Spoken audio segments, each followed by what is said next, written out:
रात के ठीक 12 बजे गांव के बाहर पुराने पीपल के पेड़ के पास से एक धीमी सी फुसफुसाहट सुनाई देती थी। ऐसी आवाज जो सीधे कानों में नहीं बल्कि दिमाग के अंदर गूंजती थी। गांव वाले उसे कर्ण पिशाचनी कहते थे, एक ऐसी आत्मा जो इंसान के कान में रहकर उसके मन के हर राज जान लेती है और धीरे धीरे उसे पागलपन की ओर धकेल देती है। कहते हैं जो भी उससे संवाद करने की कोशिश करता है उसे दुनिया की हर छुपी हुई बात का ज्ञान मिल जाता है, लेकिन उसकी कीमत बहुत भयानक होती है। ये कहानी है अर्जुन की, एक शहर से आया हुआ लड़का जो रहस्यों और तंत्र मंत्र में गहरी रुचि रखता था। अर्जुन को बचपन से ही अनजानी चीजों की ओर खिंचाव था। जब उसने कर्ण पिशाचनी के बारे में सुना तो उसके अंदर एक अजीब सी जिज्ञासा जाग उठी। गांव के बुजुर्गों ने उसे चेतावनी दी, बेटा ये खेल नहीं है, कर्ण पिशाचनी तुम्हें सब कुछ बता सकती है लेकिन अंत में तुम्हें तुमसे ही छीन लेगी। लेकिन अर्जुन ने इन बातों को अंधविश्वास समझकर नजरअंदाज कर दिया। एक रात उसने ठान लिया कि वो कर्ण पिशाचनी को बुलाएगा। उसने इंटरनेट और पुरानी किताबों से एक विधि ढूंढ निकाली, एक काली रात, एक सुनसान जगह और एक विशेष मंत्र। वो रात अमावस्या की थी। आसमान पूरी तरह काला था और हवा में एक अजीब सी ठंडक थी। अर्जुन अकेला उस पुराने पीपल के पेड़ के नीचे बैठ गया जहां से अक्सर अजीब आवाजें आती थीं। उसने जमीन पर एक गोल घेरा बनाया, बीच में सरसों का तेल जलाया और धीरे धीरे मंत्र पढ़ना शुरू किया। जैसे जैसे वो मंत्र पढ़ता गया आसपास का माहौल बदलने लगा। हवा तेज हो गई, पत्ते जोर जोर से हिलने लगे और अचानक सब कुछ एकदम शांत हो गया। इतनी खामोशी कि अर्जुन को अपनी सांसों की आवाज भी भारी लगने लगी। तभी उसके कान के पास किसी ने बहुत धीरे से फुसफुसाया, तुमने मुझे बुलाया है अर्जुन। अर्जुन का दिल जोर जोर से धड़कने लगा। वो डर गया लेकिन उसकी जिज्ञासा उससे भी ज्यादा थी।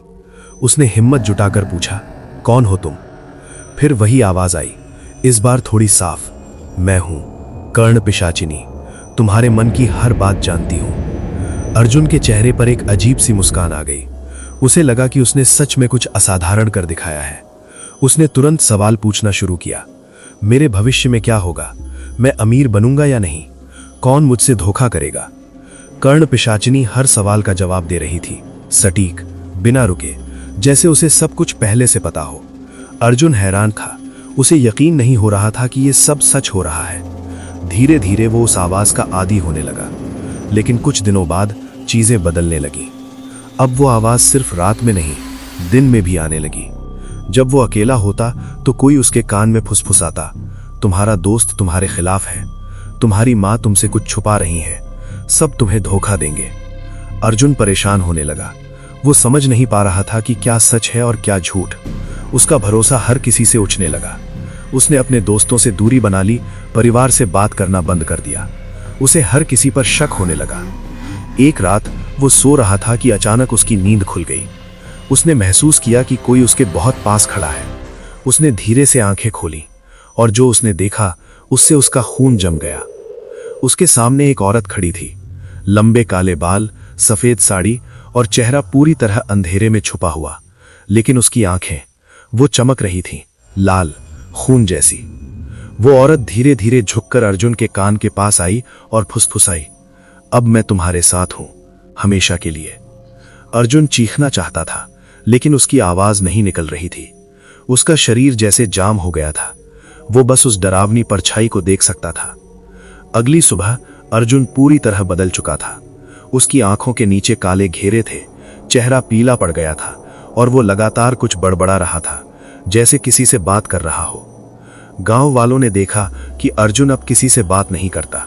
वो अकेले बैठकर हंसता, रोता और कभी-कभी हवा में किसी को जवाब देता। लोग समझ गए कि वो कर्ण पिशाचिनी के चंगुल में फंस चुका है। एक दिन उसकी माँ उसे देखने आई। उसने अपने बेटे को इस हालत में देखकर रोना शुरू कर दिया। उसने अर्जुन से कहा, बेटा क्या हो गया है तुम्हें?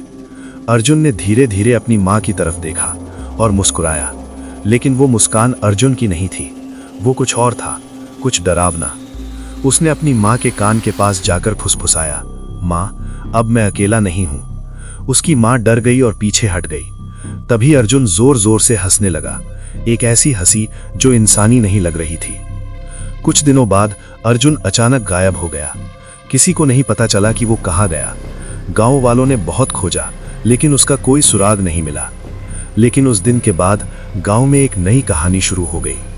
अब जब भी कोई उस पीपल के पेड़ के पास जाता है तो उसे दो आवाजें सुनाई देती हैं, एक औरत की और एक आदमी की। और वो आदमी अर्जुन होता है। वो अब खुद एक चेतावनी बन चुका है। कहते हैं अगर तुम उस पेड़ के पास जाओगे और ध्यान से सुनोगे तो तुम्हारे कान में भी कोई फुसफुसाएगा, तुम्हारे मन के सारे राज, तुम्हारे डर, तुम्हारी कमजोरियां। और अगर तुमने जवाब दे दिया तो समझ लेना कर्ण पिशाचिनी ने तुम्हें चुन लिया है और फिर तुम कभी अकेले नहीं रहोगे।